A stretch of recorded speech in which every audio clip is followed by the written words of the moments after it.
जय गुरुदेवाय नमः। जय राधे श्याम की। आज हम आपको सुख सागर से तीसरे स्कंद का 8वां अध्याय सुनाएंगे।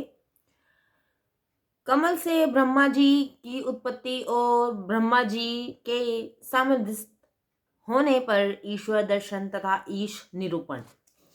मैत्रेय जी बोले, हे विदुर जी, आपके पूर्वजों में महाराज गुरु बड़े धर्मात्मा राजा थे। यह उन्हीं का पुण्य है कि आज तुम्हारे और धर्मराज जैसे धर्मशील पुरुष संसार की शोभा बढ़ा रहे हैं। हे साधो, तुम श्री कृष्ण जी के परम भक्त और उनकी कीर्ति एवं उनके द्वारा निर्दिष्ट धर्म को बढ़ाने वाले परम ज्ञानी हो। फिर भी जो तुम मुझसे पूछे हो उसके अनुसार लोक कल्याण की दृष्टि से मुझे उपदेश करना ही चाहिए। इस कारण मैं तुम्हें वह महाभागवत नामक पुराण सुनाता हूं कि जिसे साक्षात शेष भगवान ने सनकादिक ऋषियों से कहा है। इसके सुनने से संसारिक मनुष्यों का दुख दूर हो जाएगा। भगवान शेष जी का प्रताप तो क्या कहा जाए। उनके हजारों की रीटों में जड़े हुए उत्तम रत्नों से हजारों फन चमका करते हैं। सनकादिक मुनि गंगा जल से भीगी हुई अपनी जटा उनके चरणों पर हर समय रखे रहते हैं। पर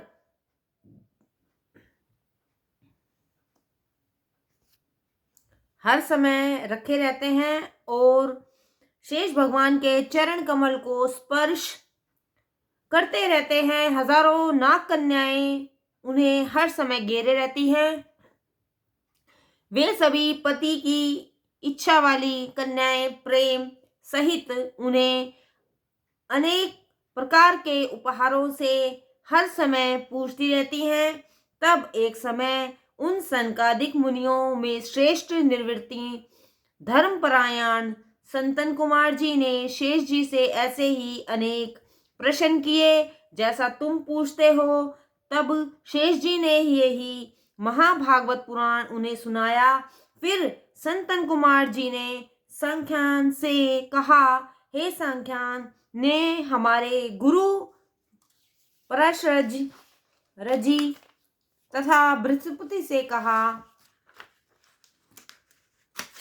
तब पराशरजी ने मुझसे कहा, और अब मैं तुम्हारे जैसे अनुमागी तथा श्रद्धालु भगवत को पाकर उसी पुराण को तुमसे कहता हूं।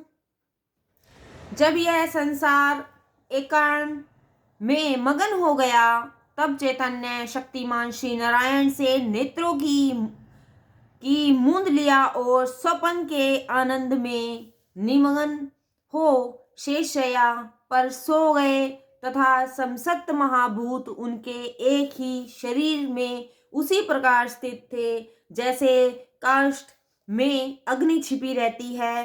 वे भगवान हजार चतुर्युगों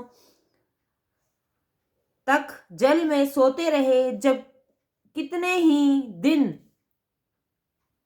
पश्चात उन्होंने आंख खोलकर देखा तो काल शक्ति की प्रेरणावश उन्हें एक अपने ही में समस्त लोकांतर स्थिरता से दिखाई पड़े। सारा समुदाय उनकी आराधना में लगा हुआ था। लोक रचना के लिए सब आकुल हो रहे थे। तब काल की प्रेरणा से भगवान ने सूक्ष्म से सूक्ष्म सब भूतों को बाहर निकालने की आज्ञा दी। तब रजोगुण से वृद्ध भूत भगवान की नाभि से बाहर हुए। सबको काल ने कर्म का बोध दिया। फिर तो एक बड़े प्रकाश के साथ भगवान की नाभि से एक कमल निकला।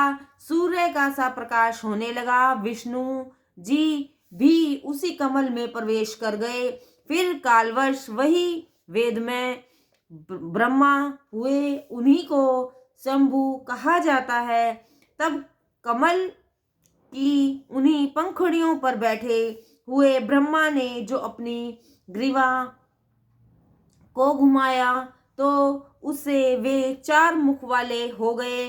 वही 4 दिशाएं हुई, परंतु उस समय तक भी ब्रह्मा में कोई अहम भाव न आया था, जिसके कारण वे अपने तथा लोक तत्व से भी अग्निभिज्ञ रहकर यों ही पड़े रहे। कुछ दिन पश्चात जब काल शक्ति ने विवश किया, तब वे कुछ विचारशील होकर फिर उसी कमल नाभि में होकर जल में उतर गए। जल में जाकर उन्होंने कमल के मूल को ढूंढा, पर बहुत खोजने पर भी वह ना पा सके, परंतु उन्होंने खोजना बंद न किया, खोजते ही रह गए। खोजते खोजते जब ब्रह्मा का बहुत समय व्यतीत हो गया और उस कमल मूल का उन्हें कुछ पता न लगा, तब वे निराश होकर फिर अपने स्थान पर आ बैठे। श्वास पर उन्होंने विजय प्राप्त कर ली और समाधिस्थ हो गए। 100 वर्ष तक वे योगाभ्यास में लीन रहे। 100 वर्ष के पश्चात उन्हें हृदय में प्रकाश हुआ। उन्होंने परमात्मा के उस रूप का दर्शन किया कि जो पहले कभी नहीं देखा था। तब इन्हें दिखलाई पड़ा कि शेष रूपी शैया पर एक कोई दिव्य पुरुष सोया हुआ है और उसके सिर पर शेष जी के सहस्त्रों फन छत्र के रूप से लटके हुए हैं। वहां एक ऐसा दिव्य प्रकाश हो रहा है कि जिससे अंधकार का नाम तक नहीं है। शैया पर पड़ा हुआ पुरुष अब अद्भुत रूपवान है का नाम तक नहीं है। शैया पर पड़ा हुआ पुरुष अद्भुत वह चमत्कारी चमक रहा है। पुष्पों की माला भी शोभामान थी, परंतु यह सभी शोभाएं उस पुरुष की शोभा के आगे क्षीण थी कि जो शैया पर पड़ा हुआ था। उसकी शोभा के आगे मकतमणि पर्वत की शोभा क्षीण हो रही थी। ब्रह्मा जी ने देखा कि बांसों लंबी उसकी भुजाएं और वृक्ष के सारे जैसे पैर थे, इसी प्रकार इसका शरीर भी बहुत लंबा था। वह अपने समस्त शरीर से यथोचित स्थानों पर विचित्र दिव्य आभूषण और वस्त्र धारण किए हुए थे। यदि कोई ऐसे पुरुष का शुद्ध वेदांत मंत्रों द्वारा पूजन करे तो अवश्य ही उसके मनोरथ पूर्ण हो जावे। भगवान का यह स्वरूप बड़ा ही दयालु और कामनाओं को पूर्ण करने वाला था। जो भगवान के इन शोभा संपन्न चरणों की उपासना करता है, उसके सब मनोरथ पूर्ण हो जाते हैं, क्योंकि वह पुरुष अनुपम, दर्शनीय और सर्वशक्ति संपन्न है। उसकी उंगलियों के नक्श में चंद्रमा का सा प्रकाश है और उसके मुख की मुस्कान मात्र से लोगों का दुख दूर हो जाता है। चमकती हुई सुंदर नासिका और बाहों की शोभा तथा होठों की लालिमा तो कहते ही नहीं बनती है। जो जन भगवान के 10 दीप्तिमान मुख और रूप की पूजा करते हैं, भगवान उनके सभी मनोरथों को पूर्ण करते हैं। हे विदुर जी, वे भगवान कदम केशर के समान पीत वस्त्र धारण किए हुए कटी में शुद्र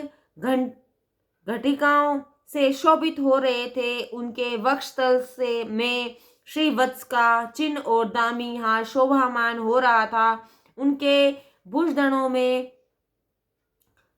अमूल्य जड़ऊ बाजूबंद पड़ा हुआ था। उनकी ये भुजाएं ही हजारों शाखाओं के समान हैं तथा उनके कटी प्रदेश में ही चराचर जगत का निवास है। शेष के हजारों किरीट ही उस पर्वत के स्वर्ण शिखर हैं।